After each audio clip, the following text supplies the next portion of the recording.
I never imagined that my own daughter-in-law would be my salvation. For 23 years, I built a family I thought was rock solid. I raised 3 children with love, worked 2 jobs to give them the best future possible, waking up at 5 in the morning to clean offices before heading to school. When my youngest son, Joao, brought Amanda home 5 years ago, I thought I'd finally see my family complete. She seemed sweet, polite, always agreed with me on everything, complimented my cooking and asked for recipes. But there was something in her eyes I couldn't decipher, a hidden coldness that made me uneasy. Things changed after the wedding. Joao began to withdraw, visits became rare, and when they did come, Amanda always found an excuse to cut the conversation short. "Ms. Helena, you understand that Joao needs to focus on our family now, right? We're building our own little corner." Her forced smile chilled me to the core. It was as if every word carried a hidden meaning that only I understood. The other children also became distant. Marco stopped calling me every Sunday like he had for years. Carla canceled our birthday lunch for the 3rd time in a row, always with a different excuse. I wondered what was going on, why I suddenly felt like an outsider in my own family, as if I had committed some terrible crime I couldn't remember. At last year's Christmas party, I noticed the whispers that stopped when I approached, the eyes that looked away when I tried to join in the conversations. My grandchildren, who once ran to hug me, now barely responded when I spoke to them. It was as if I had become invisible in my own home, like a shadow that disturbed me simply by existing. Then Amanda came to me on a rainy Thursday afternoon. She appeared at my door with red eyes, shaking hands, and a cracked voice. "Ms. Helena, I need to tell you something. What I did to you. I can't carry this burden anymore." What she revealed that day changed everything I thought I knew about my family. Amanda walked into my office and sat in the same armchair where she usually feigned interest in my stories. This time, however, there was no artificial smile. She took a deep breath and said, "Ms. Helena, I lied to your children about you. I told them things that weren't true." My heart raced. I felt like the ground had dropped out from under me. "What kind of lies, Amanda?" My voice came out firmer than I expected, but inside I was crumbling. She started to cry. "I said you talked badly about me when I wasn't around, that you complained about my housekeeping, my cooking, my work. I said you called me a gold digger behind my back, and that you didn't think I was good enough for Joao." Each word was like a punch to the gut. Suddenly everything made sense. The strange looks, the gradual distancing, the growing coldness of my own children. They thought I was a toxic mother-in-law, a bitter woman who attacked her son's wife behind her back. "But why, Amanda? Why did you do this to me?" My voice was broken, filled with a pain that had been building up for years without me understanding why. She wiped away her tears and looked straight at me. "Because I was afraid they'd like you more than me. You've always been the center of the family, Mrs. Helena. Everyone admires you, respects you. I felt small compared to that." At that moment I understood that many women go through similar situations, being judged by distorted versions of themselves. And that is why so many people choose to stay here, following each revelation that shows how the truth can be hidden in the most unexpected places. But Amanda wasn't done yet. What she said next showed me that this story was much deeper than I'd imagined. "Mrs. Helena, there's one more thing." Amanda wiped her face with the back of her hand, and her voice dropped even lower. "I didn't do this alone. Joao. He knew everything." I felt my world crumble completely. My own son, the boy I rocked in my arms when I had nightmares, who called me crying when he fought with his girlfriends, who asked me for work advice and called me the best mother in the world. This same son had actively participated in my humiliation. Like a knife twisting in my chest, the pain intensified in a way I had never experienced before. He knew and did nothing to defend me. The words came out as a desperate whisper, filled with a disbelief that made me question everything I thought I knew about my own blood. I needed to understand how I had gotten to this point, how a family I had built with so much love and sacrifice had become so painful and unrecognizable. Amanda shook her head slowly, as if each movement weighed a ton.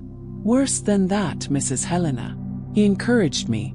He said it was better this way, that you were too controlling and that I needed to learn to give him space. He thought that if his brothers distanced themselves from you, everyone would be freer to live their own lives, without feeling guilty or pressured. Controlling. I, who always respected my children's choices, who never interfered in their relationships, who only wanted to be present for the important moments. Controlling because I offered help when they needed it, because I asked how they were, because I loved them unconditionally and without demands. The word echoed in my head like an unfair accusation that had shaped my entire family's perception of who I truly was. Memories began to rearrange themselves in my mind like pieces of a macabre puzzle. Marcos avoiding my phone calls wasn't because he was too busy with work. It was because he believed I was suffocating him with my attention. Carla canceling our lunches wasn't because of unavoidable commitments. She genuinely thought I was being intrusive by wanting to maintain our monthly tradition. For 3 whole years, I lived believing I had done something terribly wrong, analyzing every conversation, every gesture, every word, trying to figure out where I had failed as a mother.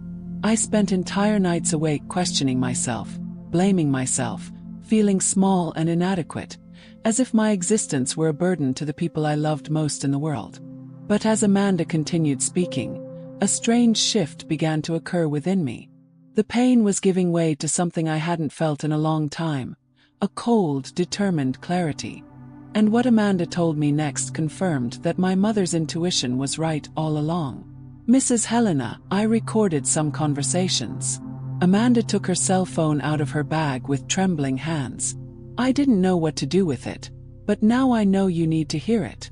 My heart raced again, but this time it wasn't just pain. There was a strange anticipation, as if the pieces were finally falling into place. Amanda pressed play, and my own son's voice echoed through the silent room. Tell her to stop calling so much, Amanda. Tell her she's being clingy. My mother has always been like that. She wants to control everything. It's best we stay away. His voice sounded cold, calculating, completely different from the affectionate boy I knew. I heard my breath catch. It was surreal to hear my son talking about me as if I were a problem to be solved, an obstacle to be removed from his life. But what came next shocked me even more. And look, if my brothers ask anything, you tell them my mother said they're really ungrateful, that she's only helped them her whole life, expecting something in return. João laughed in a way that chilled my blood. She never said that, but they'll believe it. I know my brothers. Amanda paused the recording and looked at me with tears in her eyes. Mrs. Helena, he manipulated the entire family. I was just his tool. He knew exactly what to say to each of your children to get them to stay away from you. At that moment, a mixture of anger and relief washed over me. Anger at the betrayal, but relief at finally understanding that I wasn't crazy, that my maternal intuition had grasped something real from the beginning. It's at this point that many feel the urge to support this journey, leaving a silent signal that the message touched them, because they recognize the pain of being unfairly judged by those who should protect us most. But why would João do this? Why would my own son orchestrate my exclusion from the family I'd built? Amanda had more revelations to share that would help me understand the true motivation behind all this calculated cruelty. What she showed me next revealed a side of my son I never imagined existed. Amanda took a deep breath and continued revealing the truth I so desperately needed to hear. Ms. Helena, João is in debt. A lot of debt. He lost money gambling online and now owes it to dangerous people. My stomach churned. My son, who had always seemed so responsible, so centered, had lost himself to addiction and was now destroying our family to hide his shame. He knew that if you knew his real situation, you'd want to help. And he also knew his brothers would find out and there would be trouble. So he came up with this plan. Amanda showed more messages on her phone. Look what he sent to a friend. I read the words that seemed to have been written by a stranger. If I can separate my family from my mother, no one will know about my problems. And if I need money later, I can say she's sick, that she needs help, and ask to borrow it without anyone suspecting. The coldness of those words cut me like a razor. My own son had planned to use my supposed illness as an excuse to get money from the family. He was willing to make me suffer, isolate me, destroy my most precious relationships, all to keep his lies a secret. I closed my eyes and watched the last 3 years play out like a movie. Every declined phone call, every cancelled invitation, every cold look from my children, it had all been orchestrated by João. He had poisoned my other children against me, turning my maternal love into something they saw as suffocating and toxic. But as the pain intensified, something stronger began to grow within me, a determination I hadn't felt in decades. João had calculated everything except one thing. He had completely underestimated the strength of a woman who had built an entire family on her own, who had survived prejudice and hardships he never imagined she would face. Amanda wasn't finished with her revelations yet. What she showed me next made me realize I had more power in this situation than any of them could have imagined. Amanda's words echoed inside me like heavy bells tolling in an empty church. I felt each one resonate throughout my body, a mixture of pain and relief, as if someone had finally opened a window in a room where I'd been breathing suffocatedly for years. Her revelation not only explained my estrangement from my family, but also shattered the image I'd built of João. My boy, the one who had so often slept in my lap, now appeared before me as a stranger, almost unrecognizable. I remembered the mornings he'd come down to school with a backpack bigger than his body, asking me to wait for him at the window until I turned the corner. And now, it was this same son who was plotting to isolate me, as if I were a burden. The contrast cut through me like a blade. The old love against the present coldness, the bright memory against the shadow looming before me. As Amanda spoke, images came rushing into my mind. I saw myself walking down a narrow hallway, where on one side hung framed portraits from my children's childhoods and on the other, cracked mirrors reflected distorted, accusing faces.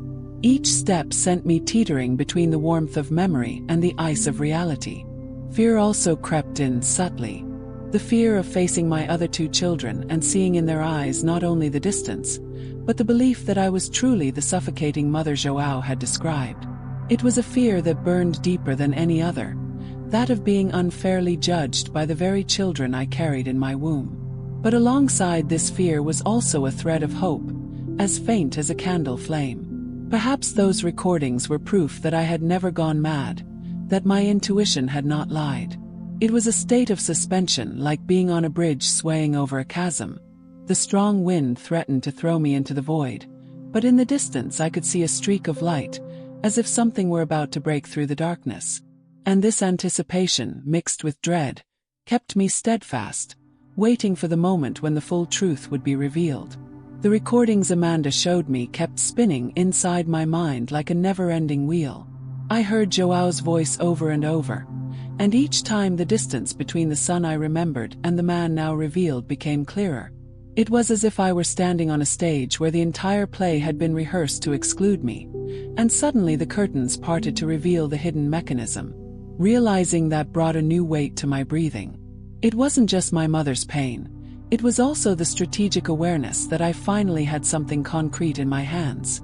Until then, my suffering seemed invisible, subjective, something others could dismiss as an exaggeration on my part. But those recordings were different. They were material, proof, truth that could be heard by anyone. And that changed everything.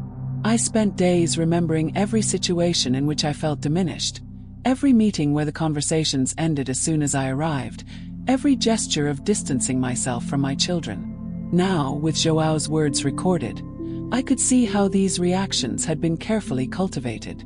It was like walking through a seemingly spontaneous garden and discovering that every weed had been planted on purpose.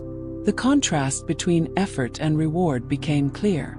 Years of dedication, of sleepless nights, of rushed meals to ensure their comfort, now faced the cold reaction of those who had discarded me.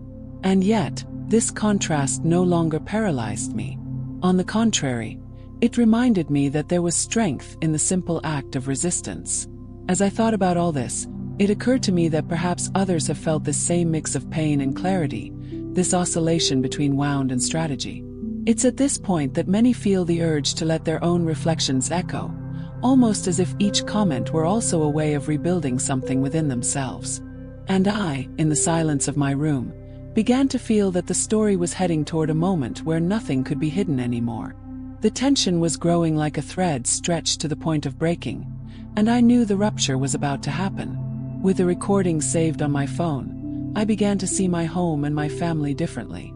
It was as if I'd put on new glasses, and suddenly every gesture, every sentence uttered over the past few years, revealed the poison that had been hidden there all along. I remembered when Marcos had distanced himself, citing a lack of time, and when Carla had started making excuses not to visit me. Before, I'd blamed myself, thinking I'd failed as a mother. Now, he clearly saw that these were seeds of distrust planted by João, patiently watered until they blossomed into distance. This realization brought me a strange mixture of pain and clarity. On the one hand, I wept over the loss of the image I had of my son. On the other, it strengthened me to know that I hadn't been wrong, that my intuition hadn't been delusional. It was like being in a dark room for years and suddenly someone opened a window, letting the light reveal every detail of the accumulated dust. The sight could be painful, but it was also liberating. Still, clarity didn't eliminate the challenge. What to do with that evidence? Show it immediately. Wait for the right moment. The answer didn't come easily. I felt that each step needed to be calculated, because the same family that turned their backs on me might also refuse to see the truth, even if it were recorded. It was like holding a delicate flame in the wind. Any sudden movement could extinguish it. The nights became nights of wakefulness again. I lay and stared at the ceiling, watching the shadows move with the streetlight. Sometimes it seemed to me those shadows formed familiar figures, the faces of my children, the childhood hugs, the laughter now lost. Other times, the shadows were monsters, distorting memories into nightmares. This duality haunted me. Hope of rebuilding bonds and fear that nothing could be restored. And it was in this state of suspense that I realized something important. The silence that had previously crushed me was now my ally. The longer I waited, the more the tension grew, and the more evident it became that the truth needed to explode at a moment that could neither be contained nor denied. I didn't know when yet, but I felt that moment approaching. The weight of the evidence I held was like carrying a burning secret inside my chest. There were times when I felt like gathering all my children together, placing my cell phone on the table and pressing play, letting them hear João's betrayal with their own ears, every cold word, every cruel laugh. But at the same time, a doubt crept in. Would they be ready to believe? Or, even faced with the truth, would they still choose to cling to the lie that comforted them? These thoughts accompanied me through every task of the day.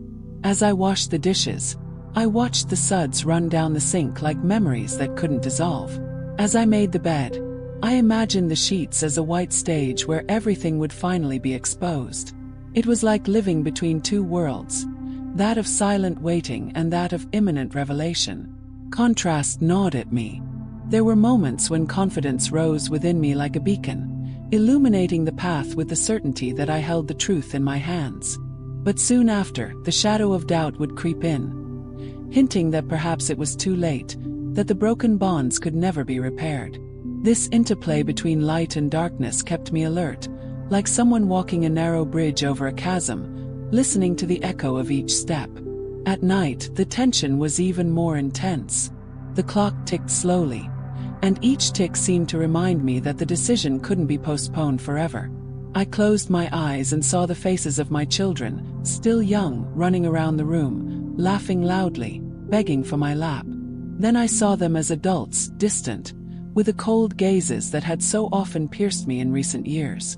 This transition of images broke me, but it also made me understand that the past could no longer be recovered in the same way. The future, however, was still open. And it was in this fragile balance between trust and uncertainty that I began to realize. The truth, when it came out, wouldn't just be my liberation. It would also be an earthquake that would shake each of them, and the impact could be more devastating than I imagined. The day arrived without warning. I was sitting at the table when I decided I would no longer carry the weight of those revelations alone. I gathered my children, and faced with suspicious looks, I placed my cell phone on the table. There was no long speech, just a simple gesture. I pressed play. The room, previously filled with superficial conversation, fell into absolute silence. Joao's cold words echoed through the room like knives, each sentence cutting through the fabric of the lie that had separated us. I saw their faces transform. First disbelief, then pain, then shame. Marcos lowered his eyes. Carla put her hand to her mouth, as if trying to stifle a scream.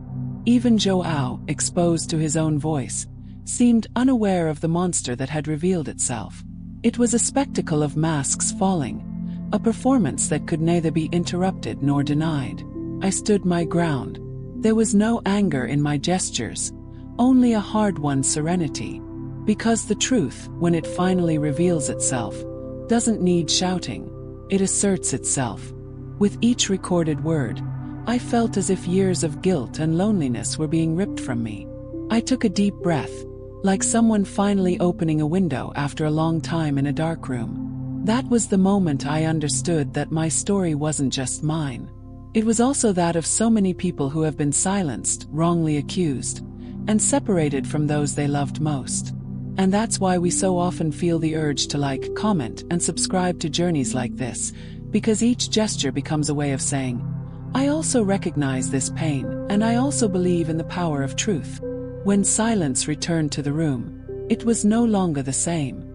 It wasn't the silence of exclusion, but the heavy silence of someone who recognizes their mistakes and faces the consequences. I stood with the dignity of someone who has crossed the shadows and found the light. And I made it clear with my gaze that kindness is not weakness. That silence, when used well, can be the most powerful weapon. And that no one should ever underestimate the strength of a woman who learned to transform pain into rebirth.